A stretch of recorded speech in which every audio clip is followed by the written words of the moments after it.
ডবকাৰ দীঘলজাৰুণী গাঁৱত জলজীৱন মিছনৰ কামত ভয়ংকৰ দুৰ্নীতি। দীঘলজাৰুণী গাঁৱৰ ৰাইজে কণ্ট্ৰেক্টৰ, ঠিকাদাৰ আৰু পৰিচালনা সমিতিৰ ওপৰত আনিছে ভয়ংকৰ অভিযোগ। অভিযোগ মতে নতুনকৈ নিৰ্মাণ হোৱা জলজীৱন মিছনৰ কামত চৰকাৰী গাইডলাইন উলংঘা কৰি নিজ ময়মতালিৰে কাম কৰি নিজৰ দায়িত্ব সামৰাৰ যো-জা চলোৱাত স্থানীয় ৰাইজে জিলা উপায়ুক্ত মহোদয় আৰু এক্সিকিউটিভ ইঞ্জিনিয়াৰক কামটোৰ তদন্ত বিচাৰি লিখিত অভিযোগ জনোৱাৰ পিছত চৰকাৰী বিষয়াই ৰাইজৰ অভিযোগত গুৰুত্ব নিদিয়াত ৰাইজে সংবাদ মাধ্যমৰ কাষ চাপি উন্নয়নৰ ঢাক-ঢোল বজোৱা হিমন্ত বিশ্ব শৰ্মাক অনুৰোধ জনায় যে এই কামটোৰ গাইডলাইন মতে যিটো প্লাষ্টিকৰ পাইপ 3 ফুট তলত পুতিব লাগে, সেই পাইপ ক'ৰবাত 1 ফুট, ক'ৰবাত 1.5 ফুট মান পুতিছে। লগতে কিছুমান টেপ লগাইছে, সেইখিনি নিম্নমানৰ সামগ্ৰী লগোৱাত বৰ্তমান ভাঙি পৰিছে। নামমাত্ৰ কাম দেখুৱাই একাংশ চৰকাৰী বিষয়াক মেনেজ কৰি চৰকাৰী ধন আত্মসাৎ কৰাৰ যো-জা চলোৱা ব্যক্তিসকলৰ ওপৰত মুখ্যমন্ত্ৰী মহোদয়ে কিবা ব্যৱস্থা ল'ব পাৰিবনে, সেয়া সময়ত হ'ব লক্ষণীয়। ডবকাৰ পৰা লুৎফুৰ ৰহমানৰ ৰিপৰ্ট, অৰুণোদয় আছাম। মানে আমাৰ ডবকা সাৰ্কুলৰ আণ্ডাৰত এটা দীঘলজাৰুণী 8 নম্বৰ ৱাৰ্ডত এটা জলজীৱন আঁচনিৰ এটা কাম আহিছিল, অনুমানিক 5 কোটি টকা কাম। কিন্তু এই কামটোৰ ওপৰত মানে এটা দুৰ্নীতি হৈছে। আমি নিজে এটা পৰিলক্ষিত হৈছে, দুৰ্নীতি কামটো হৈ আছে। কাম যিমান পাইপটো দিছিলে 1 ফুট 1.5 ফুট মান পাইপটো পুতিছে। তাৰপিছত যিটো এইটো পানীৰ ছাপ্লাই যিটো নিছিলে, তাত আমাৰ পানী পৰিবলৈ, এইটো পানী এতিয়ালৈকে দিয়া নাই, এতিয়ালৈকে ভাঙি আছে। তাৰপিছত আমি বুজাই এটা PSCত এটা দৰখাস্ত দিছিলোঁ। PSCত দিয়াৰ পিছত এতিয়ালৈকে ইনকুৱাৰী হোৱা নাই। তাৰপিছত আমাৰ মাননীয় DC মহোদয়ক তাত দিছিলোঁ এটা দৰখাস্ত, এতিয়ালৈকে ইনকুৱাৰী হোৱা নাই।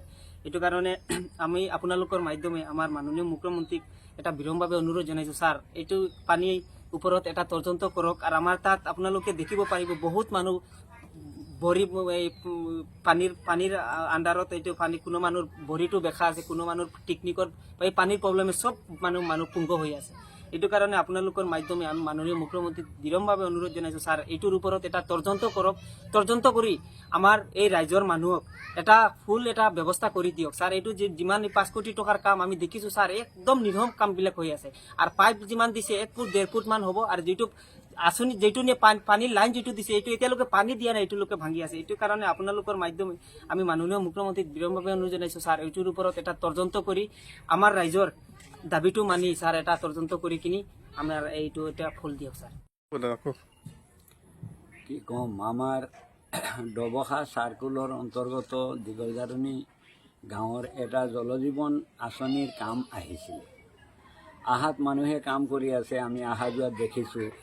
মানুহবিলাক কাম কৰা মানুহবিলাকো সোধ-পোছ কৰিছোঁ যে এইটো কাৰ কাম, কোনে কৰাইছে। সিহঁতেও ক'ব নোৱাৰে, ভাই মুৰিব এজন আছে, আহে আমি এনেকুৱা কাম কৰি আছোঁ বুলি। এইটো কেনেকৈ হ'ব লাগে বুলি, এইটো এনেকেই হৈ আছে।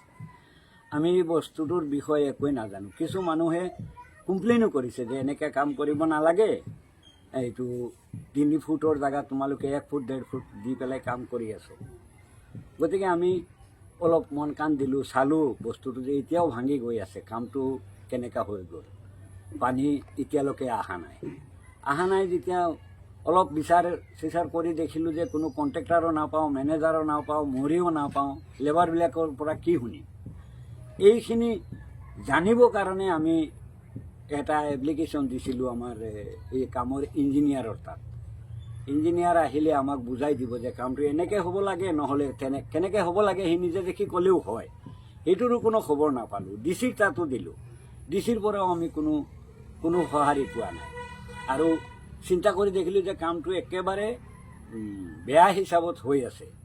এইকাৰণে আমি অলপ চেষ্টা কৰিছোঁ যে বস্তুটো আমাৰ ইনকুৱাৰী কৰি ইয়াৰ স্কিমটো কেনেকুৱা আমাক দেখুৱাই। স্কিম হিচাপত যদি কামটো হৈছে তেতিয়াহ'লেতো আৰু আমাৰ মাত নাই।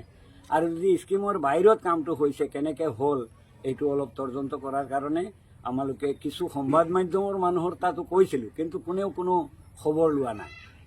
গতিকে এতিয়া মানে মুখ্যমন্ত্ৰীৰ জৰিয়তে বস্তুটো আমি অলপ ক'ব বিচাৰিছোঁ, বা তেওঁ এইটো অলপ চাই চিন্তি দিয়াৰ কাৰণে এটা অনুৰোধ জনালোঁ।